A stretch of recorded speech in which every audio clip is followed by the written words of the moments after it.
Vamos a iniciar esta entrevista vía Skype para el curso de Comunicación Política en su versión virtual. Es un curso 100% virtual y en esta ocasión tenemos un destacado invitado. Estamos hablando de un español-francés, francés-español, con familia argentina. Estoy hablando de Olivier Urrutia. Ojalá que esté bien pronunciado tu nombre, Olivier.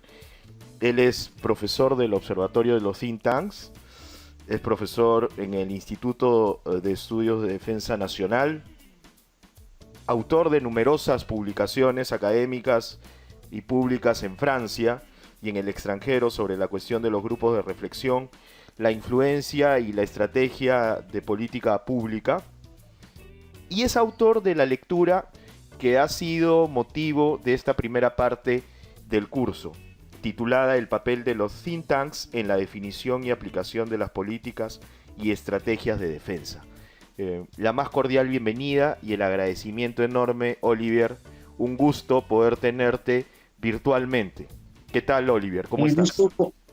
Muy bien, un gusto compartido y me alegro mucho poder participar a esa clase virtual. Pues para mí es un gusto, qué bueno que tengas esa predisposición como te lo dije en los correos. Y bueno, vamos al punto que nos relaciona hoy. Mi primera pregunta es, ¿cómo definir a los think tanks, ¿no? Según tu artículo, esto resulta un tanto complicado, sin embargo, en el artículo se puede ver muy bien una serie de definiciones e incluso esta traducción consensuada que tú planteas de laboratorio de ideas, pero me gustaría que los muchachos escuchen básicamente de un experto en este tema. ¿Cómo se define un think tank? Bueno, al ser una expresión, digamos, polisémica y al ser un objeto movedizo y proteiforme, es muy difícil, es verdad, definir a un think tank, aunque existen varios criterios muy bien identificados que permiten hacerlo. Un think tank, hoy día, lo que llamamos un think tank, es una organización con reconocido jurídico, en general de derecho privado, dedicada a la investigación, producción y difusión de ideas originales en el sentido propias e innovadoras en políticas públicas, organización sin ánimo de lucro, independiente y que autoproclama buscar el interés general. Tengo también que hacer un pequeño matiz porque no me gusta la traducción consensuada de laboratorios de ideas que se hace en los idiomas latinos, como el francés o el español o el italiano, porque esa traducción no refleja ni la historia del objeto, ni su trayectoria, ni sus fines. Como decía el lingüista Ferdinand de Saussure, el francés, todo elemento propio del idioma, del más ínfima al más significante, tiene una historia. Y la expresión idiomática think tank no solo conlleva un doble sentido propio del idioma inglés, que refleja la especificidad de este actor en el debate público, sino que nos hace llegar la historia y la evolución de esas organizaciones. Traducirlo para designar organizaciones relacionadas con la actividad de los think tanks es, según mi punto de vista, un error. Un punto que tú también tocas, justamente yendo a la definición de los think tanks, es este versus que existe entre información versus conocimiento. Es decir, los think tanks como proveedores, sobre todo, de un conocimiento. ¿Esto es así? Sí. Bueno, lo que diferencian a los think tanks de los medios de comunicación es justamente el valor añadido que los think tanks pueden dar a la información. Me explico. La información no procure conocimiento de por sí. Hace falta tratar la información para convertirla en conocimiento. Y en general, los medios de comunicación lo que les lo que les atribuimos como función es difundir la información, y lo que tiene que hacer el think tank es desde la información transformar la información en conocimiento para hacer prospectiva y ayudar a la gestión de las políticas públicas. Ahí está, yo creo que el punto más importante desde mi punto de vista, la prospectiva que puede generar un think tank en un mundo tan cambiante, ¿no? Porque algo que deja señalar tu lectura es que hay una serie de detalles que estimulan la creación de un think tank, y justamente estamos ante un mundo donde la globalización es un punto fundamental y que contribuye a la necesidad de los think tanks, ¿no? Sí, exactamente. Digamos que, como yo lo explicaba, las TICs y las TICs dentro del contexto de globalización han democratizado el acceso a la creación de think tanks. Es decir, que con muy pocos medios materiales, un grupo puede perfectamente reunirse bajo una forma jurídica, montar un website y desde la web pues publicar trabajos y tocar a un público de forma casi inmediata a través del mundo.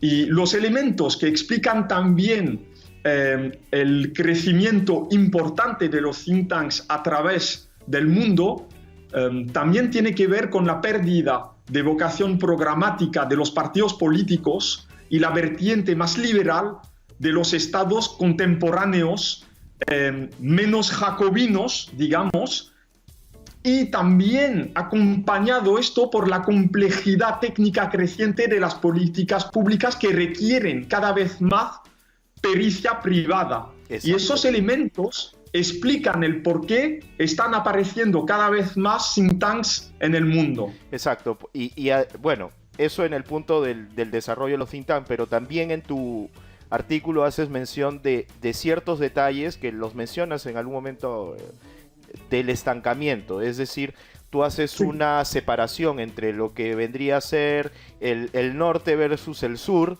y señalas que en Europa misma la zona norte es la zona que yo entendería la zona de los países escandinavos, o puede ser Alemania, o puede ser Francia, pero que lamentablemente en España esto no está ocurriendo en una misma medida, y yo supongo que eso también va de la mano con muchos lugares cercanos al Perú, incluido el Perú. O sea, esto va con las políticas, supongo, de largo plazo, y justamente donde hay mayor estancamiento es en los países cuyas políticas es el día de hoy, el mediano plazo, mejor dicho, el corto plazo, ¿no?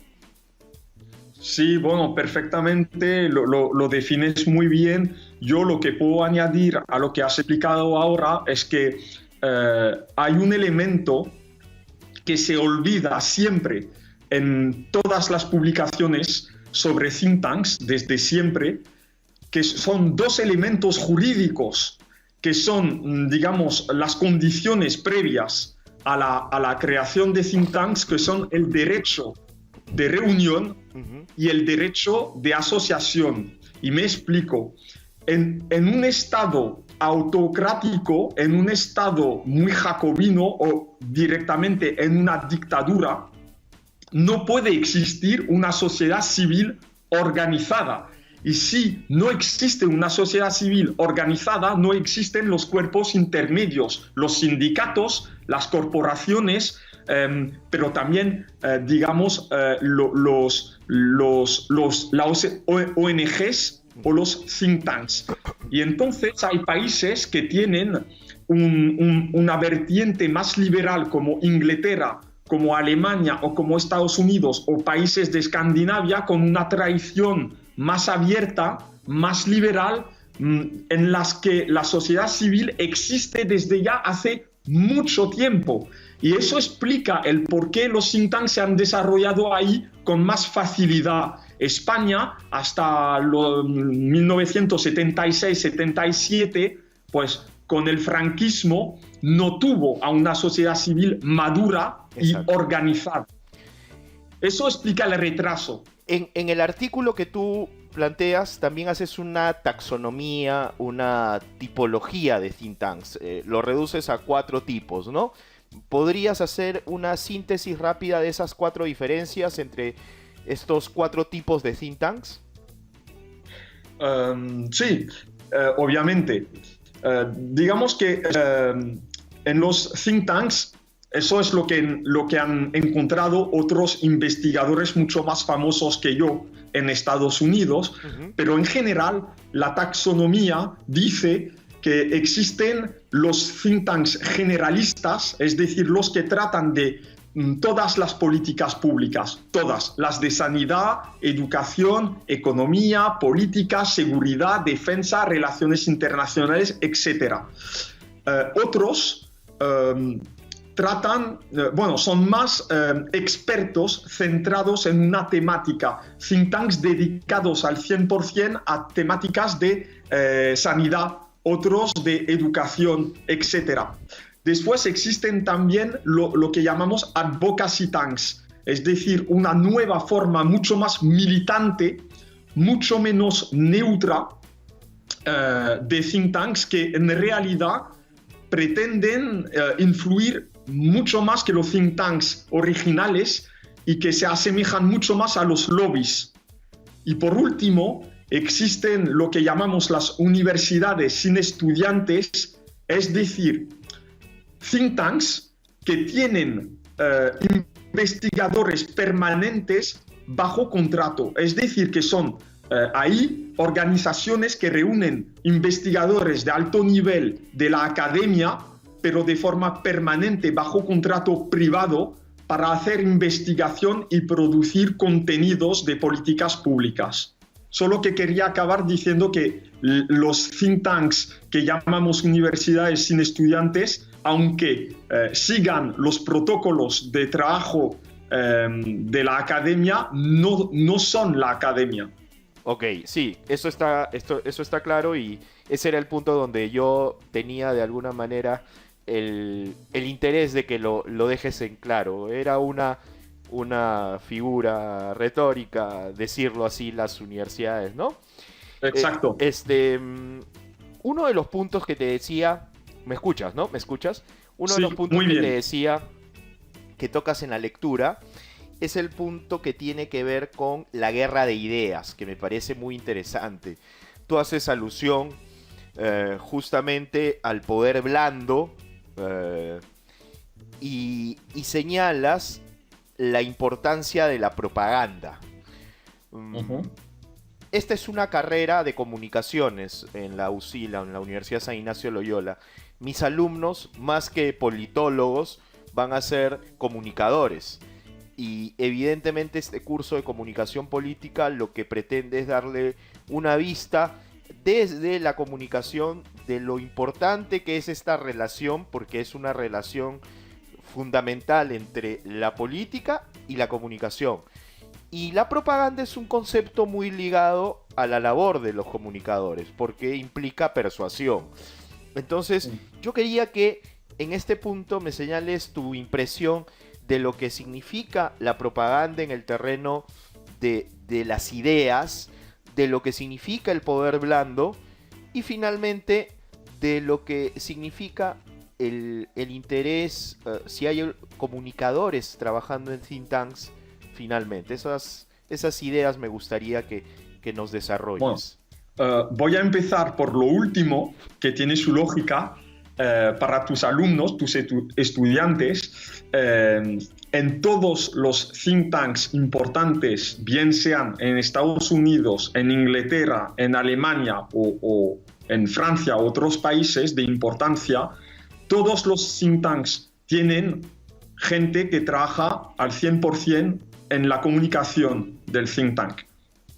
Que en todos los grandes think tanks en el mundo trabajan de forma dedicada y plena gente a la comunicación del think tanks, porque difundir las ideas, difundir las producciones. Entonces, la propaganda